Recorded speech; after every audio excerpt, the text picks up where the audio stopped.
Good evening. Have any of you ever dealt with a consultant or a consulting firm before? Mhm. I can tell by the groans that some of you have.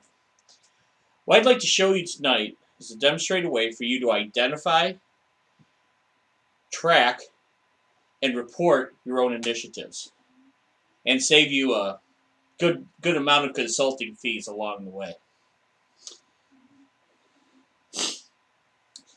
Does any of you have any kids, grandchildren, or nieces and nephews that like to play with Legos? So I've got a 9-year-old son that just loves them. Crazy about Legos. He loves to buy the sets and loves to put them together, take them apart, put them again. For those of you that aren't familiar with Legos, they're a building block system that come in various sizes, shapes, and colors. And what you have to do is you need to put them together in a certain order and in a certain way. And if you do, you're going to get an image at the end that should resemble what's on the box. Now, initiatives are very similar in that way. None of them are going to look the same. They're not going to be tracked the same way, and the results are never going to be the same. But if you do this process in the same way over and over, you should get the results you need. So the first thing we need to do is we need to identify what types of initiatives we have. First one I'm going to talk about is a cost savings initiative. The easiest way to describe that is here's something we used to pay this amount for. We're now getting it for less. Or cost increase. It's just the opposite. Here's an item that we used to pay this amount for. Now we're paying more for it. And a cost avoidance is very similar to a cost savings initiative, but it's got a little different. So we're not paying as much as we used to, but we're doing it in a way that we're avoiding a future cost.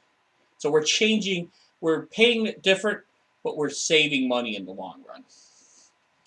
All right, so the first thing we're going to do is to identify our initiatives. So we're going to put a team together. Now this team is going to set the parameters for everything that's involved in the initiative.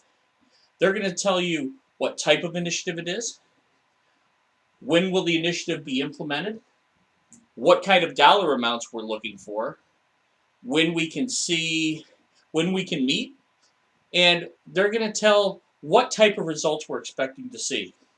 And they'll pass that on to the person who's doing the tracking. So the tracking person, or the one who's going to develop the methodology, will take these parameters, they'll figure out the calculations, they'll build the spreadsheets, and then they'll put the results into a form or a format that can be reported on to the team members, as well as any management staff that might get designated as needed to see it. Now, when the reporting comes out, the reporting will be in a series of, it might be dollar amounts, might be percentages, it might be numbers, whatever it is. You need to take those numbers and then you determine who needs to see them and when you need to see them. Will this be a quarterly amount or will this be a monthly report? It just all depends on when you need to see these. So then what you'll also have to do is build time into your calendar to get these reports out and get them to who they need when they need them. So now we have our initiative identified. We have who's building it.